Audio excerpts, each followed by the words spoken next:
मौत के सन्नाटे जैसी एकदम शांत कमरे में घड़ी की सुइयों के आवाज के बीच छत तोड़कर एंट्री होती है इस मूवी के पहले करैक्टर बेन की, जिसे उस कमरे से निकलकर बाहर जाने के लिए दरवाजे पर लगी पजल के 10 नंबर में से 4 सही नंबर को चुनना होगा। वो टूटी फूटी हालत में पजल की ओर बढ़ता है, पर उसके छूते ही कमरे का सामान गिरने लगता है। दूसरी ओर की दीवार भी उसकी ओर बढ़ने लगती है।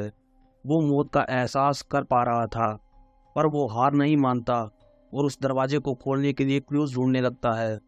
पहला क्लू उसे मिल जाता है, लाइट को फॉलो करो और हरियाली की तरफ जाओ। तभी उसकी नज़र किताबों के शेल्फ पर पड़ती है, जिसमें हरे रंग की किताब रखी होती है। सेकंड क्लू उसको उस बुक में मिलता है, जिसमें एक पहेली लिखी होती है। किसी तरह से वो उस पहेली को सुलझाकर कोड के सही नंबर तो जान लेता है, पर कौन सा नंबर पहले लगेगा कौन सा बाद में, ये पता नहीं कर पाता। इन सब में जो दीवार खिसक कर उसकी ओर आ रही थी, उसमें एक नुकीली मशीन लगी होती है जो उसकी कमर में घुस जाती है। वो दर्द से चिल्लाने लगता है और फिर सीन शिफ्ट हो जाता है और कहानी फ्लैशबैक में चली जाती है। एक क्लास चल रही होती है जहां हमें हमारी दूसरी करैक्टर जोई दिखती है। ये बहुत इंटेलिजेंट बट अंडर कॉन्फिडेंट लड़की है। प्रोफेसर इसको कहते हैं, इन छुट्टियों में तुम वो सब काम करो जिन सब से तुम्हें डर लगता है, सामना करो उसका। सीन शिफ्ट होता है और हमें इंट्रोड्यूस कराया जाता है इस मूवी के तीसरे मेन कैरेक्टर जैसन से, जो कि शेयर मार्केट एडवाइज़र होता है और क्लाइंट के साथ डील कर रहा होता है। इस बीच जेसन का कोई दूसरा क्लाइंट उसे एक गिफ्ट भेजता है। ये है वो बेन जिसको शुरुआत में दिखाते हैं। ये एक दुकान पर काम करके अपनी रोज़मर्रा की ज़िंदगी जी रहा होता है। इसका बॉस इसे बोलता है कि बाहर निकलो, दुनिया को एक्सप्लोर करो और खुलकर जिया करो। जोई और बेन को भी वैसा ही बॉक्स मिलता है जैसा जेसन को मिला था। काफ़ी मेहनत और मशक्क़त के बाद तीनों के बॉक्सेस खुल जाते हैं और एक स्लिप निकलती है जिसमें लिखा था, ये मिनोस एस्केप रूम के लिए एंट्री वाउचर का काम करेगा। एस्केप रूम से आप $10,000 का इनाम जीत सकते हैं। उसकी वेबसाइट भी इस वाउचर पर दी गई थी, जिसके जरिए एस्केप रूम का एड्रेस बताकर बेन पहुंच जाता है उस बिल्डिंग के बाहर जिसके अंदर एस्केप रूम्स हैं। और ये है अमेंडा। ये भी एस्केप रूम का गेम खेलने के लिए आई होती है। सिक्योरिटी गार्ड अमेंडा से उसका फ़ोन ले लेता है और कहता है इससे पजल्स की फ़ोटो लीक हो सकती है। ये है डैनी। ये भी $10,000 का इनाम जीतने के लिए इस गेम का मज़ा चखने आया है। अमेंडा रूम में पहुंचती है तो वहां जेसन और जोय के अलावा एक और आदमी होता है जिसका नाम माइक है। ये एक ट्रक ड्राइवर होता है। तभी बेन भी अंदर आ जाता है। अब इस गेम को खेलने के लिए और $10,000 का इनाम जीतने के लिए कमरे में 6 लोग थे। इन सब में ऐसे गेम्स खेलने वाला एक अकेला डैनी ही होता है, जो इससे पहले 93 अलग अलग वेबसाइट्स के एस्केप रूम्स पार कर चुका होता है। डैनी बताता है, वेबसाइट पर लिखा है कि आज से पहले कभी इस गेम को कोई भी नहीं जीत पाया है। सब लोग उससे इस गेम के रूल्स पूछते हैं। डैनी कहता है, बस वक्त रहते क्लूज ढूंढो और बाहर निकलो। एक गेम मास्टर आकर हमें एस्केप रूम में लेकर जाएगा। वहां हमें क्लूज ढूंढकर पजल को सोल्व करना होगा। इस बीच बहन को सिगरेट पीने की तलब उठती है। वो बाहर जाने लगता है, पर कमरे का हैंडल उसके हाथ में ही आ जाता है। डैनी एक्साइटेड हो जाता है और बिना माइक पकड़े अनाउंसमेंट कर देता है कि मुझे लगता है यही एस्केप रूम है। जैसन कहता है कि पर हमें एग्जैक्टली ढूंढना क्या है।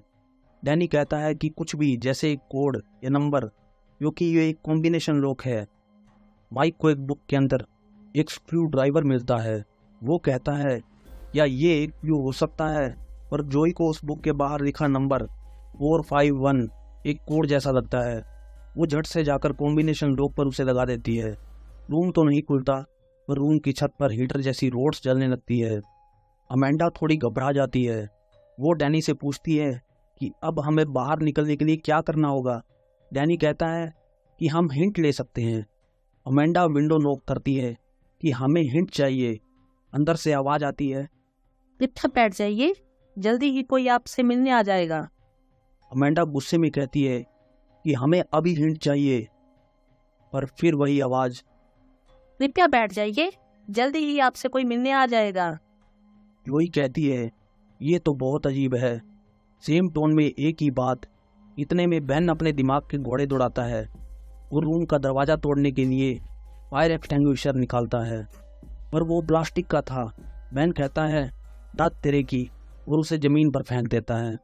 उसके ज़मीन पर फेंकते ही वहाँ के पिलर में भी रोड्स जलने लगती है। जोई को एक चाबी मिलती है, उसको वो कांच की विंडो पर लगाती है जहाँ से कृपया बैठ जाइए वाली आवाज़ आ रही थी। जोई विंडो को खिसकाती है तो वहाँ लेडी का पुतला होता है और हाथ में फ़ोन। वो आवाज़ रिकॉर्डेड थी। उस फ़ोन पर रिंगिंग होती है। जैसन फ़ोन उठा लेता है और आवाज़ आती है, वेलकम टू मिनोज, जो कि दुनिया की सबसे बड़ी एस्केप रूम्स बनाने वाली कंपनी है। कृपया बताए गए रूल्स को फॉलो करें। और फ़ोन कट हो जाता है। सभी हैरान परेशान हो जाते हैं कि रूल्स तो बताए ही नहीं गए हैं अभी तक। अब फ़ोन कट होने पर रूम भट्टी की तरह जलने लगता है। दीवार पर लगी एक पेंटिंग हट जाती है और पंखे भी गर्म हवा छोड़ने लगते हैं। अमेंडा इस बीच काफ़ी डर जाती है। जोई उसके लिए पानी लाती है और उसकी गर्दन पर जलने का घाव देखने लगती है। जोई पानी के पास दीवार पर लिखा पढ़ने लगती है। उस पर लिखा था, डॉक्टर वुटान कहते हैं कि हमेशा कोस्टर्स का इस्तेमाल करो। फिर जोई टेबल पर लगे कोस्टर्स को दबाने लगती है। तभी दीवार पर लगी एक पेंटिंग ऊपर उठ जाती है। जैसन को लगता है कि ये एक बाहर निकलने का रास्ता हो सकता है। फिर सब टेबल पर रखे पेपर्स को हटाकर कोस्टर्स को दबाने लगते हैं। जेसन उस रास्ते से निकलता है, पर आगे एक जाली होती है। जेसन को उसे खोलने के लिए स्क्रू ड्राइवर चाहिए होता है। खुशकिस्मती से स्क्रू ड्राइवर उनको इसी रूम में ही मिला था। माइक स्क्रू ड्राइवर लेकर चला जाता है। अब रूम इतना गर्म हो चुका था कि वो लेडी का पुतला भी जल जाता है। अब अमेंडा भी उस रास्ते से चली जाती है। जोई अपनी इंटेलिजेंस का यूज़ कर पानी का भरा गिलास कोस्टर पर रख अमेंडा के पीछे पीछे हो लेती है।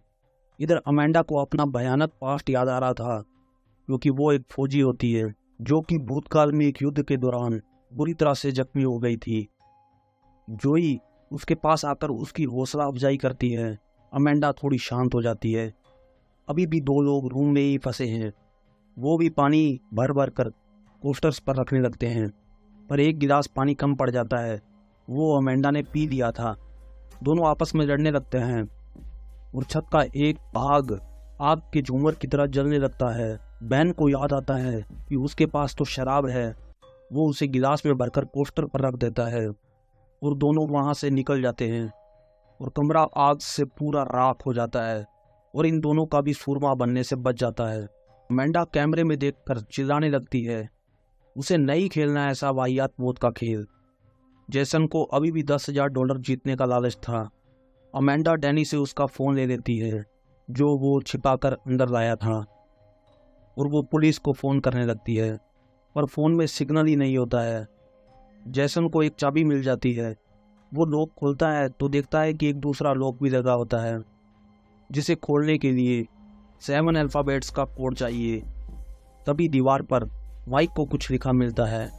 वहाँ लिखा था, you will go down in history. जैसन गैस करता है कि शायद किसी भूतकाल के प्रेसिडेंट का नाम 7 अल्फ़ाबेट्स का हो। जोई 7 अल्फ़ाबेट्स के सारे प्रेसिडेंट के नाम बताने लगती है, पर लॉक किसी से भी नहीं खुलता। बहन को कुछ अल्फ़ाबेट्स दिखते हैं जो उसके दोस्तों के नाम के पहले अक्षर होते हैं।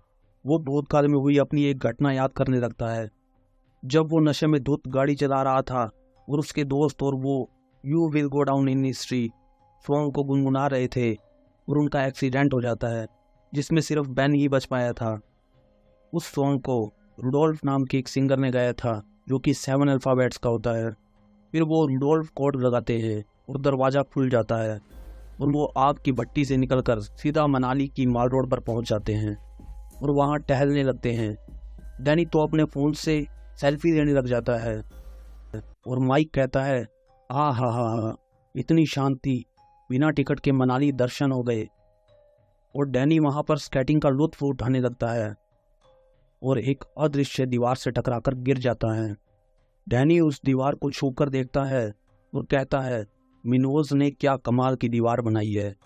तभी दीवार से एक विंडो निकलती है और बर्फीली हवाएं छोड़ने लगती है। सबको फिर से डर लगने लगता है।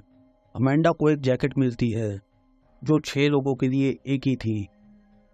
अमेंडा कहती है कि ये हमें लड़वाना चाहते हैं, पर हम इसे बारी बारी से पहनेंगे और लड़ेंगे नहीं।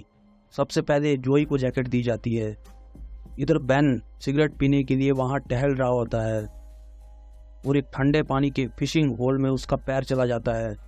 माइक को मछली पकड़ने वाला कांटा मिल जाता है और जोई को जैकेट की पॉकेट से कंपास मिलता है।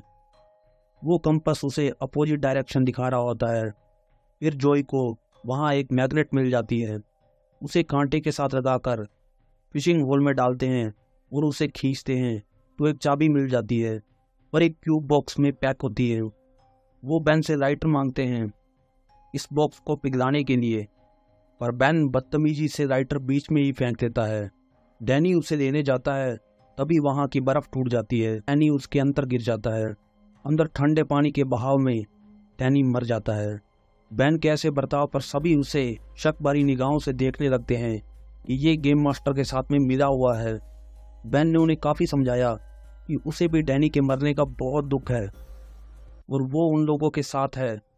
सभी समझ जाते हैं कि लड़कर हम इस गेम से कभी निकल नहीं पाएंगे। अब सभी अपने शरीर की गर्मी से उस क्यूब बॉक्स को पिघलाने का सोचते हैं। किसी तरह से वो उस क्यूब बॉक्स को इतना पिघला लेते हैं कि जिससे चाबी बाहर आ जाए। फिर वो चाबी को लेकर दरवाजे को ढूंढने लगते हैं। तीसरा कमरा उन्हें मिल जाता है और बर्फ़ के धमाकों से बचते बचाते वो उस कमरे में जा पहुंचते हैं जहां सब कुछ उल्टा होता है। ऊपर का पंखा ज़मीन पर और पूल टेबल ऊपर छत पर। अब वो कमरा एक लिफ्ट की तरह ऊपरी मंजिल पर जा पहुंचता है और रुक जाता है। अब पूल टेबल पर ये सब एक फ़ोन को देखते हैं जो बज रहा होता है और सोच रहे होते हैं ये कि इसे कैसे उठाया जाए। तभी फ़ोन खुद ब खुद नीचे आ गिरता है। माइक फ़ोन को उठा लेता है और जैसे ही उसे कान पर लगाता है तो लाउड म्यूज़िक वहाँ पर बजने लगता है। माइक नोटिस करता है कि पूल पर 8 नंबर की बॉल मिसिंग है। वो उसे ढूंढने के लिए आगे बढ़ता है तो फ्लोर का एक हिस्सा निकलकर ऊपरी मंजिल से नीचे गिर जाता है, पर बेन उसे बचा लेता है। पूरा फ्लोर न खिसक जाए इस डर से वो सभी दीवारों के साथ चिपक जाते हैं। अमेंडा अपनी फौजी हिम्मत दिखाकर वहाँ क्लूज ढूंढना स्टार्ट कर देती है। उसे एक बेसिक फ़ोन की तरह दिखने वाले नंबर मिलते हैं। अब उन्हें कोड चाहिए था। जोई को बहुत सारी बुक्स दिखती है और उसे लगता है कि वो एक पजल है जिसे सुलझा कर ये कोड मिलेगा। जोई अमेंडा की मदद के लिए अपने डर का सामना करते हुए वहाँ जाती है और फाइनली उसे सॉल्व कर लेती है। वो अमेंडा को कोड बताती है 9810। अमेंडा कोड लगाती है पर उनका बैड लक, वो कोड गलत था। जोई अपना दिमाग दौड़ाती है कि क्या मिसिंग हो सकता है, कोड तो यही होना चाहिए था। फिर उसे याद आता है कि ये रूम तो उल्टा है, वो कोड भी तो उल्टा ही होगा और अमेंडा को 9810 की जगह 0186 लगाने को बोलती है। उनकी खुशकिस्मती वो कोड लग जाता है और उसके अंदर से 8 नंबर की मिसिंग बॉल भी मिल जाती है। अब अमेंडा को बॉल लेकर उन सब के पास पहुंचना था और ये काम बहुत मुश्किल था। अमेंडा की पॉकेट से वो बॉल गिर जाती है। सब मना करते हैं कि तुम इस तरफ आ जाओ, बॉल को रहने दो, पर अमेंडा नहीं मानती और फ्लोर पर छलांग लगा देती है और बॉल जेसन को कैच करवा देती है। वो लास्ट फ्लोर भी खिसक जाता है। अमेंडा फ़ोन की वायर को पकड़ लेती है। सभी अमेंडा को हौसला देते हैं, इसे पकड़े रहो, तुम कर सकती हो, पर वायर टूट जाती है और अमेंडा नीचे गिर जाती है। सभी दुखी हो जाते हैं, पर जेसन उस बॉल को उसके पीछे वाले दरवाजे पर लगाता है और अगले रूम में चला जाता है। सदमे में सभी उसके पीछे पीछे इस रूम में आ जाते हैं। जोई अब भी रो रही थी, पर जेसन कहता है इन सब से बाहर निकलने का रास्ता खोजो, रोने से कुछ नहीं होगा। वो काफ़ी प्रैक्टिकल आदमी था। जेसन की बात सुनकर एक बार फिर सब क्लूज ढूंढने लगे। अब की बार इस रूम में 6 हॉस्पिटल बेड्स और 6 लोगों की रिपोर्ट थी। ये 6 लोग और कोई नहीं, Amanda, Jason, Ben, Mike, Danny और जोई थे। दरअसल ये सब किसी न किसी बड़े हादसे से अकेले बचकर आए हैं। अब सब अपने साथ हुए हादसे के बारे में बताने लगते हैं। जोई बताती है कि उसके मोम डैड के साथ वो एक प्लेन में थी और प्लेन क्रैश हो गया था।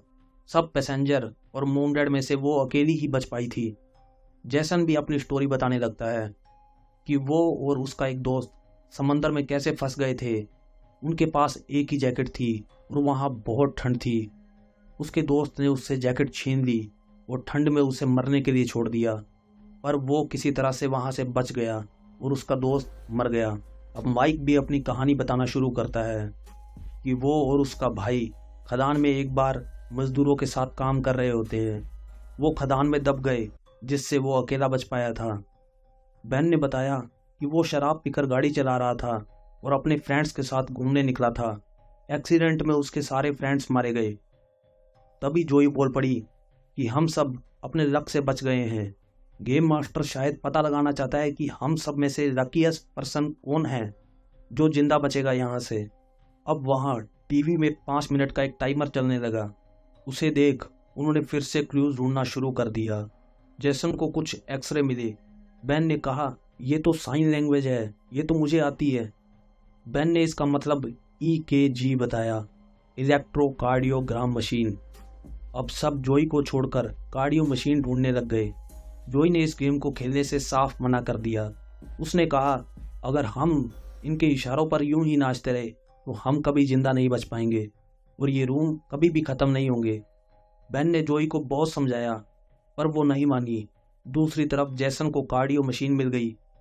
जैसन ने गैस किया कि शायद सही हार्ट रेट से इस रूम का दरवाज़ा खुल जाए। उसने माइक को इसे लगाने के लिए बोला पर माइक ने इसे साफ मना कर दिया। तो जैसन ने उसे उसके भाई की मौत को याद कराकर इमोशनल कर दिया और फिर वो मशीन उस पर लगा दी, पर दरवाज़ा नहीं खुला। जैसन को लगा शायद ज़्यादा हार्ट रेट चाहिए हो, इसलिए उसने इलेक्ट्रिक शॉक देना शुरू कर दिए। इससे माइक की मृत्यु हो गई। बेन उस पर चिल्लाने लगा पर जैसन इसे खुद पर इस्तेमाल करने लगा, मानो उसे कोई फ़र्क ही नहीं पड़ रहा कि कौन जी रहा है और कौन मर रहा है यहाँ।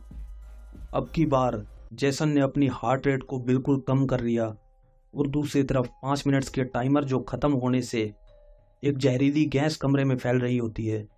हार्ट रेट कम करने वाली चीज़ से जैसन ने उस रूम का दरवाज़ा तो खोल दिया। अब बेन और जैसन अगले रूम में जा पहुँचे और जोई इस रूम में रहकर CCTV कैमरा तोड़ने में लगी होती है।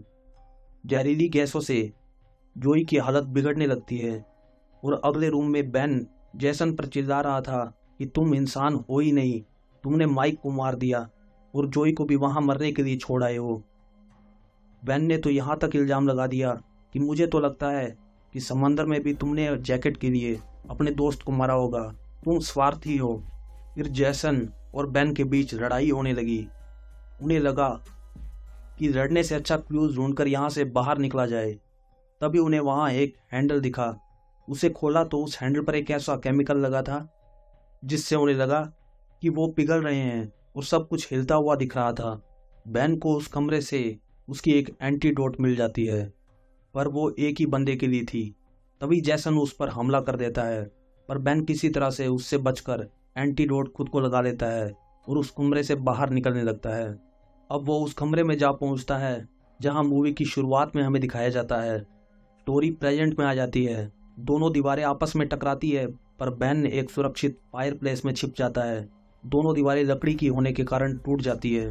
अब वो इस कमरे से बाहर निकल गेम मास्टर के रूम में जा पहुंचता है जहां उन सब की स्क्रीन पर फोटो होती है। जो मर गए हैं उन पर क्रॉस लगा था।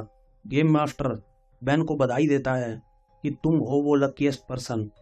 बेन गेम मास्टर से इस घटिया गेम के बारे में पूछता है तो गेम मास्टर बताता है कि बहुत अमीर लोग इसे देखकर मजे लूटते हैं और बैट लगाते हैं। उन्हें लोगों को मरते देखना बहुत अच्छा लगता है। तुम पर तो बहुत कम बॉडी लगी थी। तभी दूसरे सीन में 2 लोग मास्क पहने जोई की बॉडी लेने जाते हैं, पर जोई तो मरी ही नहीं थी। वहाँ एक ऑक्सीजन मास्क था जिससे जोई सांस ले रही थी। जोई उन दोनों को मारकर वहाँ से निकल जाती है। इधर गेम मास्टर बेन को मारने लगता है, पर तभी जोई गन से गेम मास्टर को शूट कर देती है। फिर बेन और जोई वहाँ से निकल जाते हैं। बेन थोड़ा घायल हुआ होता है और हॉस्पिटल में एडमिट हो जाता है। पुलिस जोई की कंप्लेन के आधार पर उसके साथ उस जगह पर जाती है, पर वहाँ तो खंडर था। अब 6 महीने बाद जोई और बेन कॉफ़ी पर मिलते हैं। जोई अपने साथ न्यूज़ कटिंग लाई थी जिसमें जेसन की मौत को बाइक एक्सीडेंट, माइक की मौत को हार्ट अटैक, इस तरह से सभी की मौत को कुछ अलग ही नाम दिया गया था। जोई कहती है, इसके पीछे कौन है मैं पता लगा कर रहूँगी। मैंने बहुत सर्च किया और इनका अगला गेम कहाँ होने वाला है उसका पता मैंने लगा लिया है। हमें इन्हें पकड़ना चाहिए। बेन पहले तो मना कर देता है पर बाद में मान जाता है। दूसरी तरफ जो इस गेम का असली मास्टरमाइंड है वो भी जोई पर नज़र रखे है और वो उसके लिए प्लेन के अंदर एस्केप रूम बनाने की प्लानिंग कर रहा होता है। मूवी यहीं ख़त्म हो जाती है। अगर आप लोग इसके नेक्स्ट पार्ट के लिए इंटरेस्टेड है तो नीचे कमेंट बॉक्स में कमेंट करिए। धन्यवाद।